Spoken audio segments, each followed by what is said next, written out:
Today, the greatest risk of global catastrophe doesn't look like this. Instead, it looks like this. If anything kills over 10 million people in the next few decades, it's most likely to be a highly infectious virus rather than a war. Not missiles, but microbes. Now, part of the reason for this is that we have invested a huge amount in nuclear deterrence. But we've actually invested very little in a system to stop an epidemic. We're not ready for the next epidemic. You can have a virus where people feel well enough while they're infectious that they get on a plane or they go to a market. The source of the virus could be a natural epidemic like Ebola, or it could be bioterrorism. And so there are things that would literally make things 1,000 times worse. In fact, let's look at a model of a virus spread through the air like the Spanish flu back in 1918. So here's what would happen. It would spread throughout the world very, very quickly.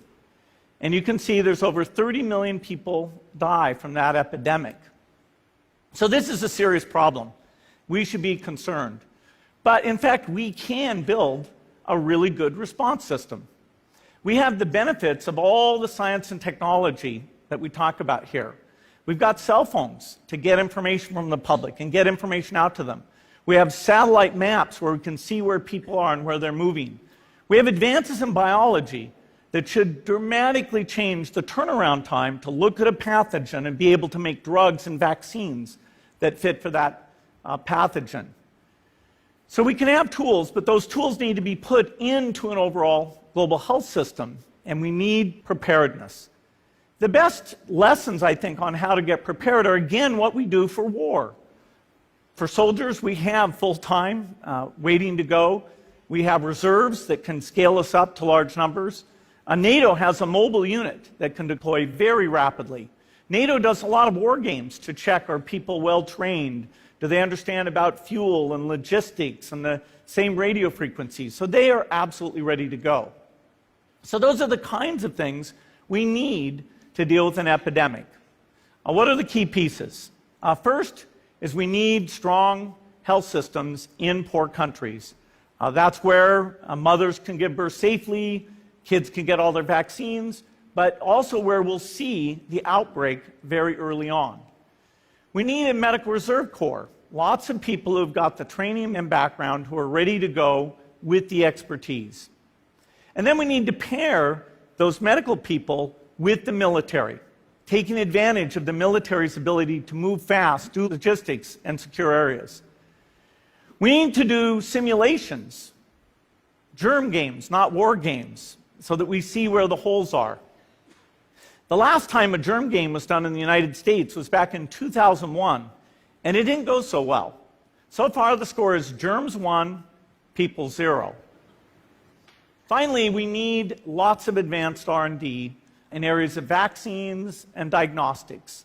There are some big breakthroughs, like adeno-associated virus, that could work very, very quickly. Now, I don't have an exact budget for what this would cost, but I'm quite sure it's very modest compared to the potential harm. The World Bank estimates that if we have a worldwide flu epidemic, global wealth will go down by over $3 trillion, and we'd have millions and millions of deaths. These investments offer significant benefits beyond just being ready for the epidemic. The primary health care, the R&D, those things would reduce global health equity and make the world more just as well as more safe. So I think this should absolutely be a priority. There's no need to panic. We don't have to hoard cans of spaghetti or go down into the basement.